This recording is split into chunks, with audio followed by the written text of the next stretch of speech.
Hai, bertemu lagi kita dalam topik nisbah kadar dan kadaran. Okey, 4.2 kadar. Sekarang topik ni kita membincangkan hubungan antara nisbah dan kadar. Pada minggu lalu kita belajar tentang nisbah. Okey, tengok soalan dia.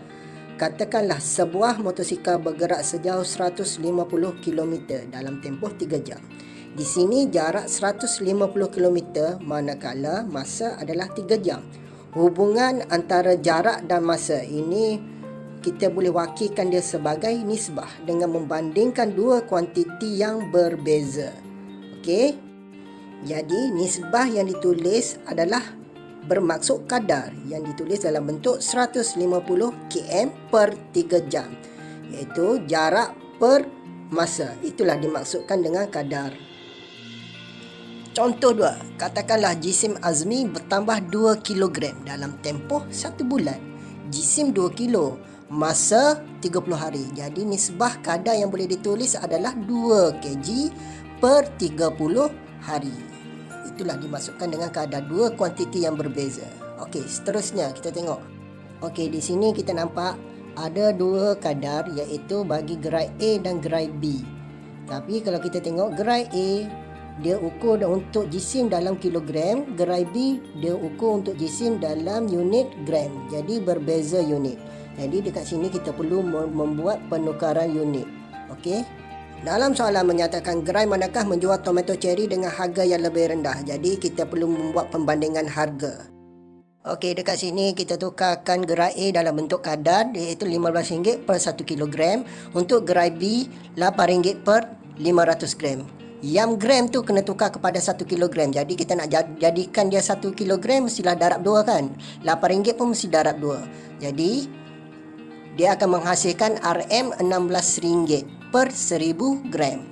RM16 per 1 kg. Jadi kita dapat bandingkan yang gerai A dengan gerai B mempunyai nilai jisim yang sama, iaitu 1 kg dan 1 kg. Tapi yang membezakannya adalah harga. Jadi harga tomato cherry di gerai A adalah lebih rendah berbanding di gerai B. Okey. Seterusnya kepada sesi tutorial. Okey. Di sini kita tengok apa yang berlaku. Ahmad menunggang basikal dengan laju 5 meter per saat. 5 per saat. Okey, itu dia. Tukar kepada kilometer per jam. Jadi keyword dia dekat situ. Meter. Jadi meter kita kena tukar kepada bentuk kilometer. Okey. Okey, kita tukarkan meter kena tukar kepada kilometer, saat tukar kepada jam. Jadi 5 meter per saat kalau ditulis dalam bentuk nisbah 5 per 1. Iaitu 5 per 1. Okey, sekarang kita nak tukarkan meter kepada kilometer. Pertama sekali kita kena tahu untuk penukaran unit kilometer, meter dan sentimeter dia macam ni. Okey, hafal ya sifir ni. Salin dekat buku nota masing-masing. Kilometer tukar pada meter kali 1000, meter tukar pada sentimeter kali 100.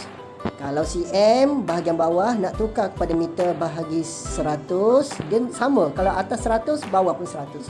Atas 1000, bawah pun 1000. Tapi yang atas darab, yang bawah adalah bahagi. Okey, seterusnya kita tengok. Jadi kita nak tukar meter kepada kilometer. Okey, jadi kita tahu meter hendak ditukar kepada kilometer, anak panahnya berada di bawah, iaitu bahagi dengan 1000. Kita tahu dah 5 tu mesti dibahagi dengan 1000. Okey, sekarang kita proceed kepada bahagian untuk saat pula. Saat perlu ditukar kepada bentuk jam. Okey, cuba kamu tengok. Okey, cikgu tulis balik. Bentuk nisbah 5 meter per 1 saat. Yang asal ditukar kepada kilometer per jam. Jadi yang meter tadi kita dah tukar kepada kilometer bahagi 1000. Sekarang kita nak tunjukkan yang saat ditukar kepada jam pula. Okey, kita tengok. Kita mesti tahu dia punya sifir dia. Jam kalau ditukar kepada bentuk minit dan minit ditukar kepada bentuk saat. Okey, kita tengok apa yang berlaku.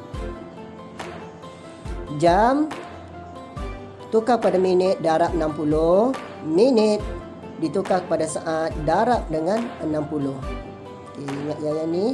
Saat ditukar kepada minit, bahagi 60. Minit ditukar kepada jam, bahagi 60. Okey. Sekarang soalan, dia minta saat ditukar kepada jam. Kita tengok saat hujung sebelah kanan ditukar kepada hujung sebelah kiri jam. Jadi berapa tu? Pergerakan dia 60 bahagi 60 bahagi 60. Jadi bila dia bahagi 60 bahagi 60, maksudnya dia bahagi 3600. Okey, kalau saat tukar kepada jam 3600.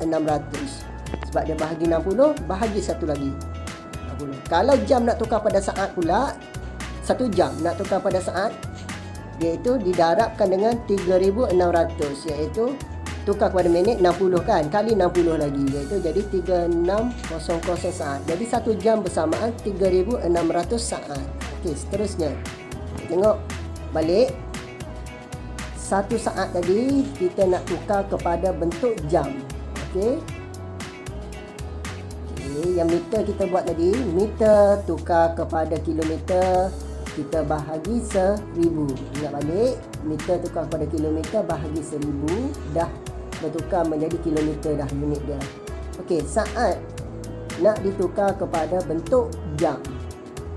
Okey, saat tukar pada jam bahagi 3600. Okey, kalau kita bentangkan 5 bahagi 1000 tu, okey, 5 bahagi 1000. Lepas tu dia per kan, dia per. Jadi maksudnya per tu adalah bahagi.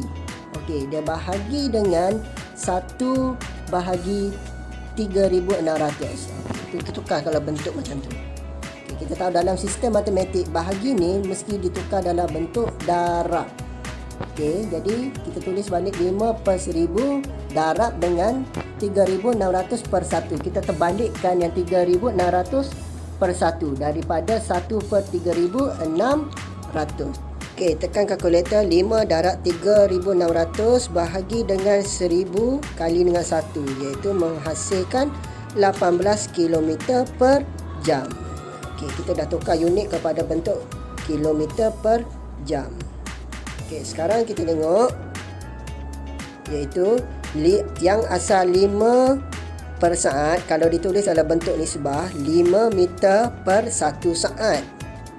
Jadi dituliskan 18 kilometer per jam. Sebab kiraan kita tadi dah tukar kepada meter kepada kilometer dan saat tukar pada jam tadi, menghasilkan 18 km per jam. Jadi kalau kita nak tulis dalam bentuk nisbah, 18 km per 1 jam.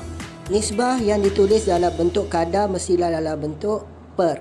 Okey, kita proceed kepada soalan nombor 2. Ketumpatan sejenis logam ialah 2700 km per meter padu M3 kecil atas. Nampak Nyatakan ketumpatan logam ini dalam bentuk gram per sentimeter padu. Okey, kita tengok. Yang asal kilogram per meter padu. Okey, 2700 kilogram, okey, per 1 meter padu. Kenapa 1? Sebab per tu maksudnya 1 sebenarnya. 1 meter padu. Itu yang asal, bentuk nisbah asal. Okey.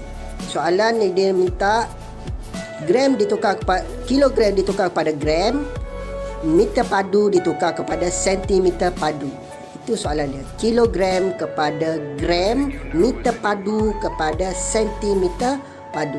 Okey, dekat sini kita mesti tahu sifar untuk kilogram tukar kepada gram adalah darab 1000. Gram tukar kepada kilogram bahagi dengan 1000. Okey, kat sini kamu kena hafal ya. Okey, tulis dalam nota. Jadi, kita tahu 2700 kilogram ditukarkan kepada gram adalah darab dengan 1000.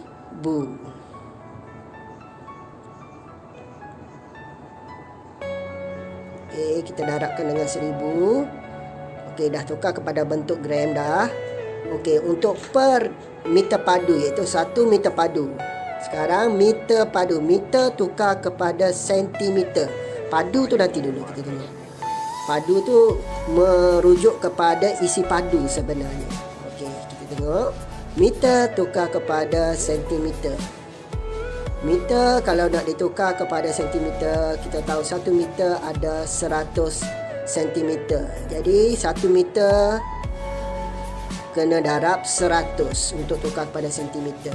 Sentimeter kalau nak tukar kepada meter, bahagi 1000. Sekarang meter nak ditukar kepada bentuk sentimeter. Jadi 1 meter didarabkan dengan 100 sentimeter. Sekarang soalan dia minta meter padu kepada sentimeter padu. Okey, itu kita kena ambil perhatian betul-betul. Dekat sini banyak kesalahan yang biasa pelajar buat. Jadi kita kurungkan yang 100 tu, jadikan dia 100 kuasa 3. Sebab dia meter padu. Apa maksud 100 kuasa 3? 100 kuasa 3 bermaksud iaitu 1 darab 100 darab 100 darab 100. Iaitu 100 tu ada 3 kali. Okey, seterusnya kita tekankan kalkulator.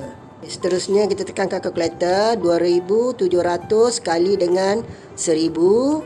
Lepas tu kita bahagikan dengan iaitu 100 kali 100 kali 100 dalam kurungan. Tekan je kalkulator macam yang ditunjukkan oleh cikgu dan menghasilkan 2.7 gram per sentimeter padu. Iaitu kita dah tukar dah gram per sentimeter padu. Kalau ditulis dalam bentuk nisbah atau kadar, dia akan ditulis 2.7 gram per sentimeter padu.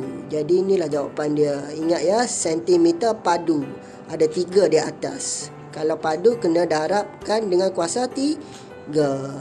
Okey, terima kasih. Ciao, cincau.